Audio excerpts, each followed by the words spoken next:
안녕하십니까, 유정열 강도사입니다. 이번 시간에는 다윗의 시대적 배경에 대해서 조금 더 살펴보려고 합니다. 당시 이스라엘의 영성은 완전히 바닥이었습니다. 하나님의 율법은 더 이상 사람들의 관심을 받지 못했습니다. 그 이유는 당시 사람들이 각기 자신의 소견에 오른 대로 행했기 때문입니다. 사실 왕이 없었던 것이 아니라 왕이 없다고 생각했고 왕을 인정하지 않았던 겁니다. 왕이 누구입니까? 왕은 그때나 지금이나 어제나 오늘도 그리고 내일도 영원히 우리 아버지 하나님이십니다. 아멘. 그러나 그들은 하나님을 왕으로 인정하지 않고 자기 마음대로 행했던 겁니다. 우리가 사는 이 시대는 어떻습니까? 저만 다윗의 시대와 우리의 시대가 비슷하다고 생각합니까? 우리가 사는 이 시대도 각기 자기의 소견에 오른 대로 행하는 시대처럼 보입니다. 마치 다윗이 등장하는 이 시대와 같이 말이죠. 이런 영적인 타락은 세상뿐만이 아니라 교회 안에서도 그대로 나타났습니다. 사무엘상 2장 22절부터 25절을 보면 엘리의 아들들이 얼마나 타락했는지를 잘 보여줍니다. 엘리의 아들들이 악행을 저질렀습니다. 사람들은 그것을 보았고 소문이 돌았습니다. 그 소문을 엘리도 듣게 되었습니다.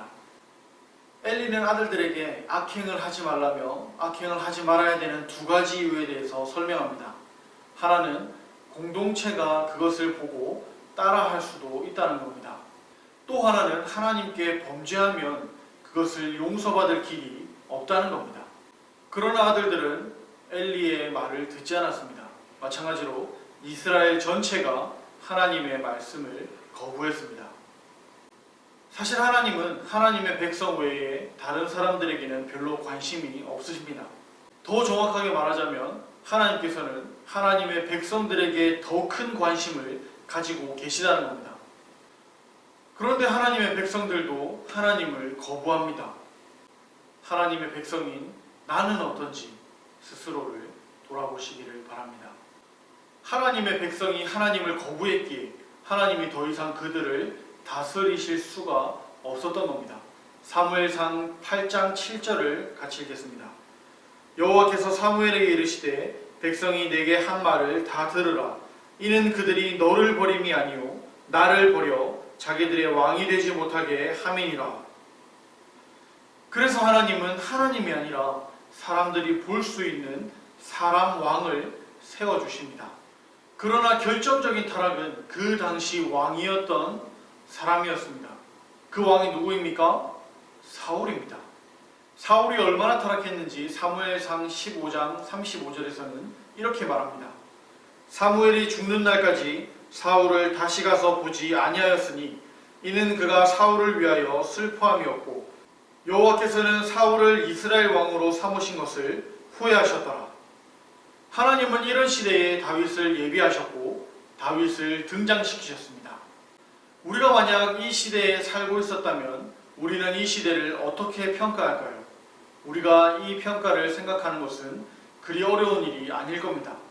우리도 이와 비슷하게 영적인 암흑기를 살고 있기 때문입니다. 그래도 우리는 힘을 얻을 수 있습니다.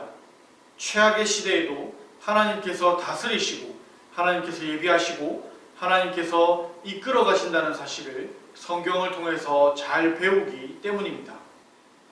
사람들은 하나님이 없다고 하고 자기 마음대로 행하지만 그것은 그들의 생각일 뿐입니다. 하나님은 다윗을 예비하셨고 다윗을 등장시키셨으며 또 예수님을 예비하셨고 예수님을 등장시키셨던 것과 같이 지금 오늘날도 우리를 통치하시고 다스리시고 계십니다. 그러니 진짜 하나님의 사람은 세상 사람들의 생각과는 조금 달라야 합니다. 그렇게 생각을 할 수 있는 모범이 되는 좋은 시가 있습니다. 우리와 비슷한 시대에 살았던 다윗이 지은 시입니다. 시편 12편 1절에서는 이렇게 노래합니다. 여호와여 도우소서. 경건한 자가 끊어지며 충실한 자들이 인생 중에 없어지나이다. 그리고 7절입니다. 여호와여 그들을 지키사 이 세대로부터 영원까지 보존하시리이다. 왜 내가 이런 시대에 태어났는지 원망하시는 분이 계십니까? 이 시대와 이 시대를 함께 살아가는 믿음의 권속들을 위해 기도하기 위함임을 다윗을 통해 배우시길 바랍니다. 이 영상을 통해 하나님을 더욱더 깊이 생각하는 다윗회가 되길 진심으로 기대합니다. 감사합니다.